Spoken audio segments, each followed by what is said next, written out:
15 years ago, Pam Miller, Doug Ader, and their family rescued 17 stray cats from a Raleigh church.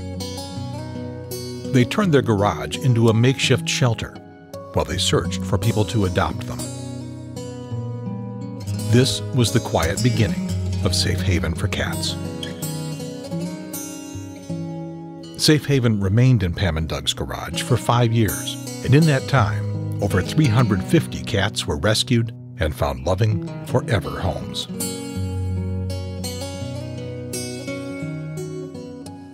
In October 1999, they moved everything to a storefront location on Garvey Drive.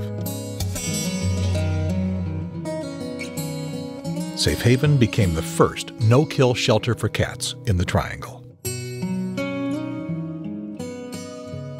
In 2001, we opened the Safe Care Feline Spay and Neuter Clinic, the first permanent low-cost clinic in Raleigh. 2002 was the year we adopted our 1,000th cat. In March of 2003, we moved everything again, across the parking lot, and doubled our space. The cats have bigger, nicer cages, and several free-roaming colony rooms.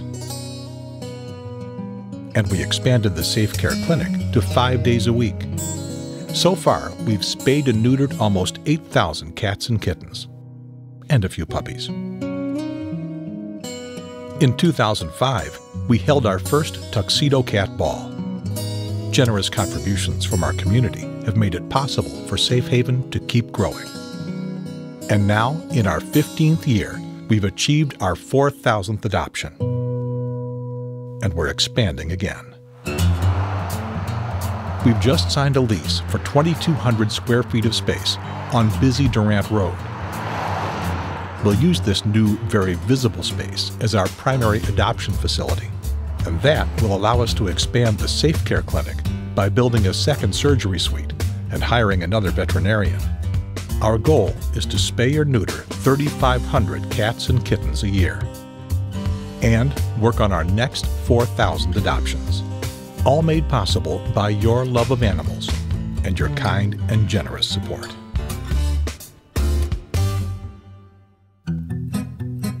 Safe Haven is all about the deep bond between people and animals. For the next few minutes, we're going to celebrate a few of the happy endings that you've made possible over the last 15 years. Who are we to these cats? We are their rescuers, protectors, advocates. We are their voice, their cheerleaders, their doctors and nurses. We are their marketing department, their entourages, and sometimes they think we are their servants. Fred and Gracie were two of the first cats rescued. Fred came in as a 12-week-old gray tabby kitten and was adopted out twice before finding his forever home with Richard Rudy in May 2005. Gracie had a heart murmur and is one of the first cats we took to the NCSU vet school. That didn't bother Richard. He knew Gracie and Fred were meant to be his forever. I had gone out with the idea of looking at, having loved these cats for so long, how beautiful a calico cat is, and how beautiful and stunning a handsome tuxedo cat can be. And I came home with two plain gray cats that nobody else was able to adopt, and I realized I didn't go to Safe Haven to decorate my house. I went to Safe Haven to rescue two cats. What are the cats to us? They are our passion, our reason to get up every morning, our mission, our little friends, our source of laughter, amazement, and hugs. They are our mood lifters, stress reducers, and sometimes our mischievous little monsters. They make us more complete people. When Snoops came to Safe Haven, he weighed under 2 pounds. He was one of the sickest cats we've seen, with ear mites and a heart murmur. He was covered in filth, but he was so adorable with his Siamese ears and face. Ray Staten found the cat he wanted to take home. I just decided this was the right cat for me. We bonded almost immediately, and so within a span of 2 hours, I was walking out the door with a little kitty to bring home. I went back about 9 months later and adopted a companion, Pilfer. So for about a year, I was a 2-cat family.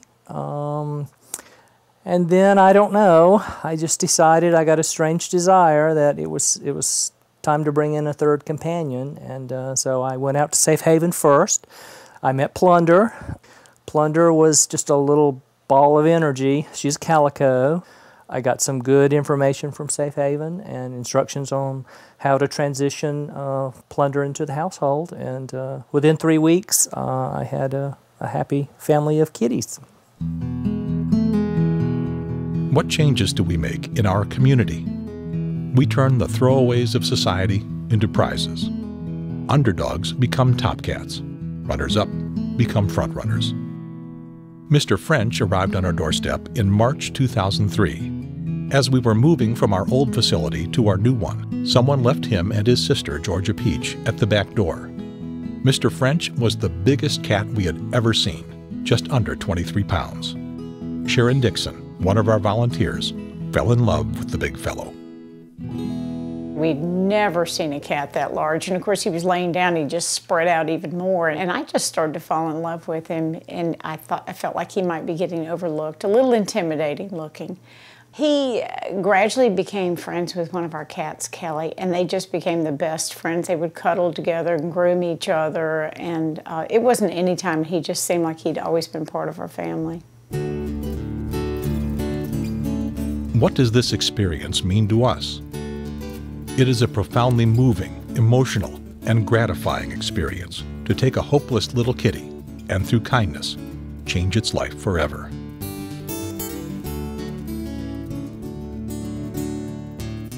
Diesel was found wandering in Lions Park with his brother Putt-Putt in March 2000. When he arrived, he was covered with scabs and fleas and had allergies and infections. He wasn't pretty, but he made up for it in personality. He was one of the sweetest, most talkative cats we'd ever seen, and he had the most remarkable voice. Yeah. Dave Horn adopted Diesel. When we first came to Safe Haven, you know, there were quite a few cats, and a lot of them were young cats. And then when we saw Diesel, we realized he's a little older and he's been vocal, and so we thought, well, let's take him into the playroom and see how he does. And when we came back a second time, Diesel immediately recognized us and just said, "Take me home." So that's what we did. A rescuer found Maui and Grayson together near a mall in Johnston County. Grayson had eye problems, and Maui, well, Maui didn't have any eyes at all. My wife, Cindy Pierce, and I adopted them both. Remember about the first week that we had her, we'd put a baby gate up to your room because his room just has so much stuff in it. And I was so afraid at that point that she wouldn't be able to maneuver around it and she'd get scared. But no, actually, it's her favorite room. So she put a baby gate up to block the door. To block the door, to make sure she didn't get in. And we went out. And when we came back, Maui was standing on top of the baby gate, just prancing back and forth, saying, "Here I am." Yeah, this is pretty neat, thanks. And that room, by the way, pretty cool room. So now we have a 7-foot cat tree in the living room that she climbs all the way up to the top of, climbs back down. So she's pretty darn amazing. I think she teaches us something every day. What is Safe Haven to the cats? It is their halfway house at a stop on their journey to a real home. It is where they are out of harm's way and in safe, loving hands. What are we to each other? We are a homegrown, hard-working group of people who support each other with encouragement, financial assistance, and trust. Together, we must keep working hard, keep cheering on our wonderful, resilient stray cats and kittens. Our dream of a future when every cat has a home is just around the corner.